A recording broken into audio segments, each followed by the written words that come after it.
Hi everyone, this is 4 of 4 video where we have Dr. Donna Oriowo, and she's a sex therapist, licensed social worker, and has a doctorate in sexuality.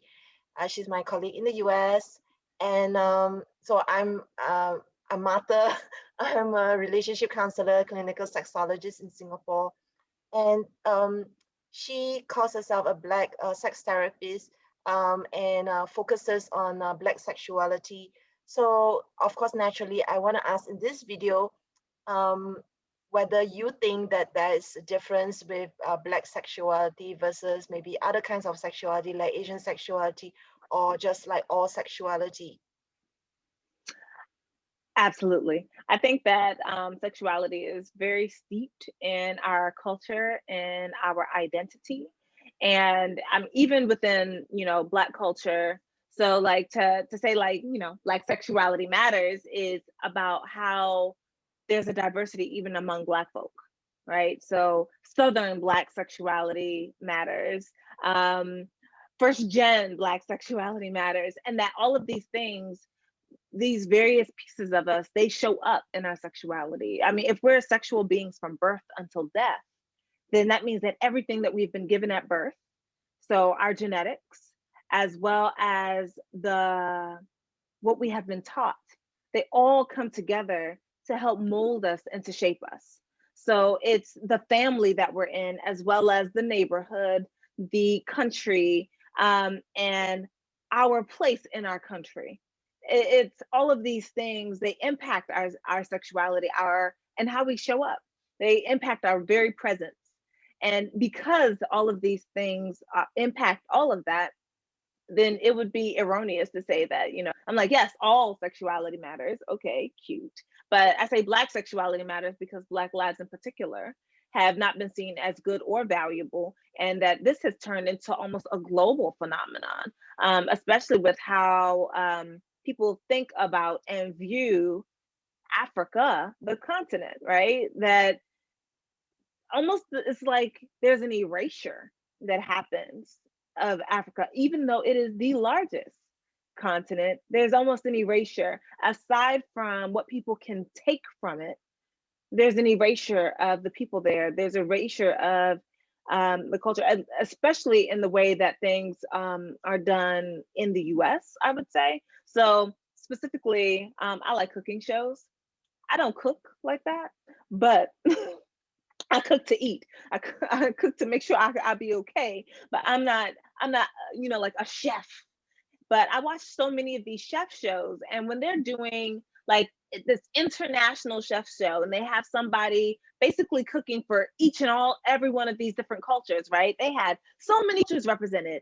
Not one of them came from the continent of Africa.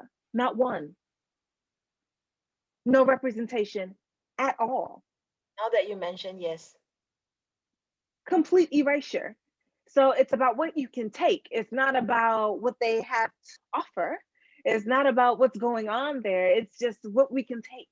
So all of this is important in how our very sexuality is seen. So in some of those earlier videos, we talked about white supremacy. So white supremacy plays a huge role in our sexuality and our access to the fullness of pleasure. So if you are a person of color, and you are, so if you're a person of color, then your sexuality has already been defined under the umbrella of white supremacy, which means that it has already been made to be other. It is already made maybe to be subservient. It has already been made to be almost a disorder. That there's something disordered about your sex and about your sexuality, and that the only right way to do sexuality is the white male way to do sexuality. So white supremacist patriarchal hegemony basically defines what sexuality is going to be for everybody, and that it has to be heterosexual, that it has to be male dominated, that it has to be about the penis and what the penis gets, and that anything else is deviant. Yes.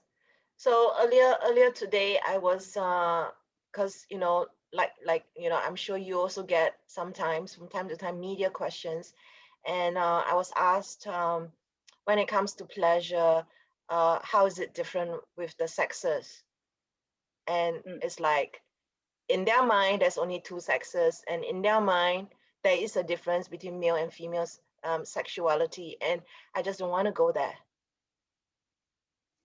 I'm just like, it's so much more expansive, right? So number one, sexuality is on a spectrum, but so too is one's maleness or one femaleness. It's on a spectrum.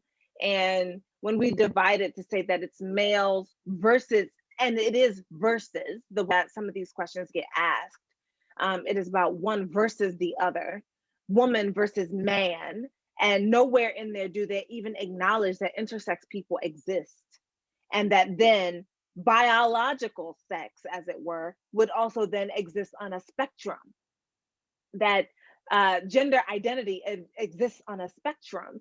There, we are constantly moving ourselves in this binary space where it's this thing or it's that thing, and that these things are, you know, in fight with one another, where more times than not, things are on a spectrum. And I know that, you know, in an earlier video, I talked about you either over here or you over there. And I definitely still stand by that. But even our activism is on a spectrum. And you just want to move toward the more active part of dismantling foolishness, because white supremacy is foolishness. So moving toward the way of, you know, dismantling moves you onto one side of the spectrum. So I definitely understand what you're saying about like about that piece.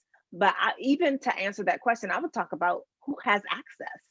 Like, certain male bodies have access to the fullness of their sexuality, or to what they perceive to be the fullness of their sexuality.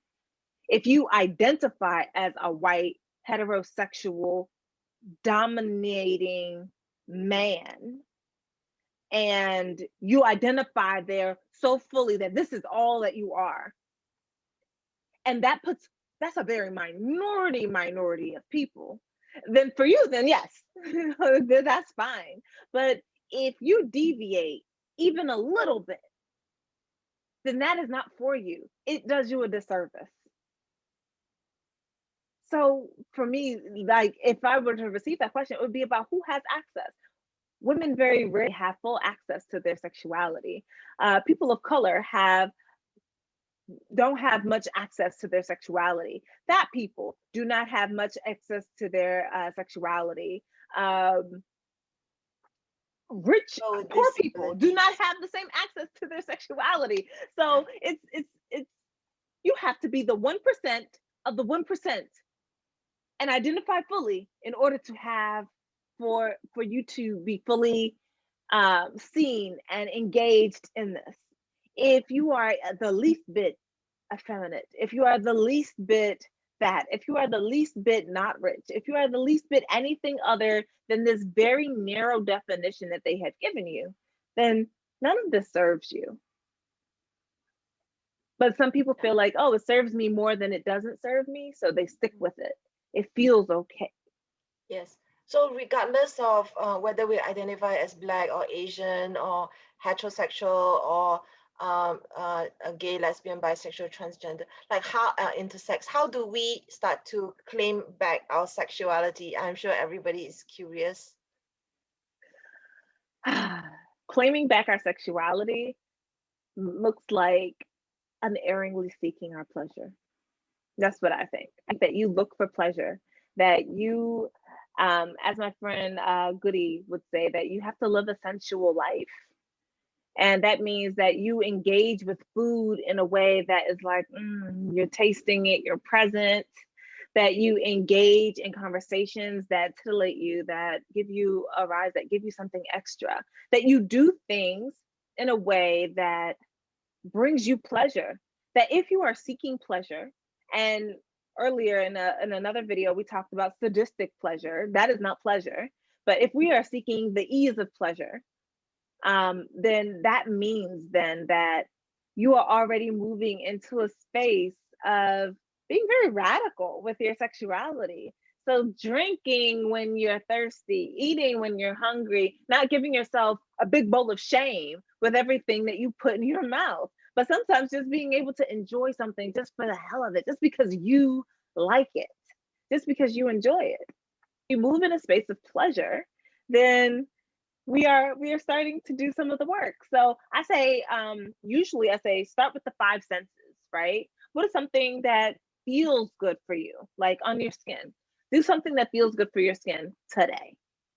Like make a list of all the things that could possibly feel good for your skin, and then pick one and engage in one every day. What is something that feels good for your eyes? What do you like to look at? Or what do you like to consume with your eyes? Do that. Like make your list of things that you enjoy looking at, and then go look at them. What are the smells you enjoy that bring you pleasure, that make you smile a little bit, maybe do your little dance, whatever it is, go smell some things. Same thing with taste, same thing with hearing. You want to make sure that you are so fully engaged in the five senses of that you are able to access pleasure, that you're able to know what feels good. Because when you know what feels good for you, when you know what feels good and pleasurable for you, you're also able to recognize the things that don't. Which means that you are able to build boundaries around the things that feel good for you, and actually have a very strong no to the things that don't, and a very strong yes to the things that do. Yeah, it's about knowing yourself. And also, you talk about pleasure and sensuality, the five senses. That's about coming back to our body. And I feel that pleasure actually starts to calm down our nervous system, and pleasure also is healing. And it's not enough to Absolutely. just be functional and just be able to survive and just be okay. I think a lot of people are just okay with okay. And until we realize that we want to be more than okay. And so I I agree. really love what you're sharing. I agree so wholeheartedly. We are so okay with the mediocre, the mundane, as long as we're not in active pain. We think that that means that we are in a space of pleasure. That could not be further from the truth. You are just not in pain. I'm like on the spectrum of pain to pleasure. You're sort of like right here. You're not even in the middle. You're just right here. You just moved out of active pain. And I would even go as far as to say you don't even recognize all the ways that you are still in pain. We got And to do more. pleasure is very much related to the joy of being alive for me. So important to have some fun and pleasure every day. Absolutely. That's part of healing ourselves of our whatever that we think is not there, the unconscious. We all have some form of trauma that we still have stored in our body. Because the body remembers. And that means that we have to heal that. And I agree with you. Pleasure is beautifully healing if we allow ourselves the space to experience it in all the many forms that it does come in. So thank you so much for doing this interview. So we have 4 videos. If you are watching this one only, be sure to go back and watch the other ones because Dr. Donna is amazing. She has such a lovely energy and presence and such power and conviction and eloquence.